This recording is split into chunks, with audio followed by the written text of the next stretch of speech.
I never really thought much about the doorbell camera we installed last year. It was more of a formality, something my wife insisted on after hearing about all the petty crimes happening in the neighborhood.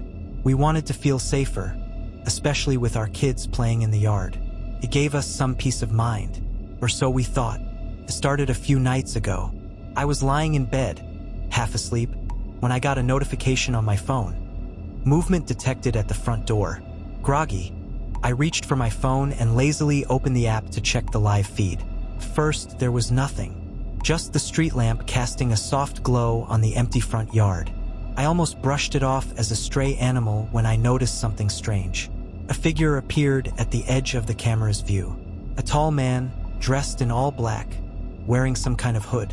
He didn't approach the door, just lingered there at the edge of the yard. He stood perfectly still, facing the camera, but I couldn't make out any facial features. Felt wrong. I stared at the screen for what felt like minutes, heart racing. Why wasn't he moving? Why wasn't he doing anything? After a while, he simply turned and walked away, disappearing into the night. I didn't wake my wife.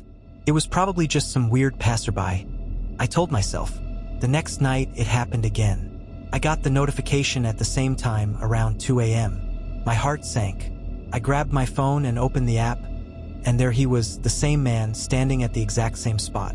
He was closer this time, close enough that I could almost make out his face, but it was still obscured by the hood. The way he stood, motionless, watching, made my skin crawl. I turned the volume up, hoping to hear something. Footsteps, breathing, anything. But there was nothing, just silence. I debated calling the police, but what would I tell them? A man standing on the edge of my yard? No crime was being committed, right? I shut off the app and stayed awake for hours, listening to the sounds of the house, my imagination running wild with possibilities. I barely slept that night.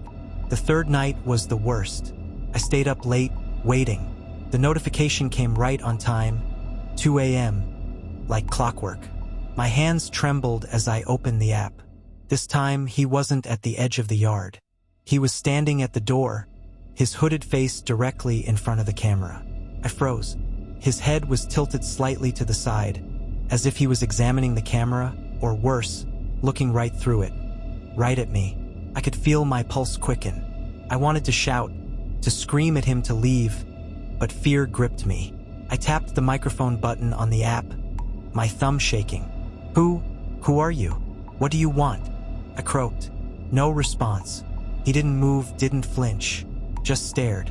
Suddenly, he reached up, slowly, deliberately, and tapped the doorbell. The sound echoed through the house, and I swear my heart stopped. The ringing felt like a death toll. I wanted to rush to the door, but I was paralyzed. I didn't want to see him in person. I didn't want to know what was under that hood. I watched, glued to the screen, as he stood there for what felt like hours. And then, without warning, the screen went black. The app crashed. I panicked, reopening it again and again, but it wouldn't load. I jumped out of bed, my breath quickening, and rushed to the front door, my phone clutched in my hand. I couldn't leave my family unprotected. I swung the door open, my heart hammering in my chest. But there was no one. The yard was empty. I scanned the street, hoping to catch a glimpse of him, but there was nothing.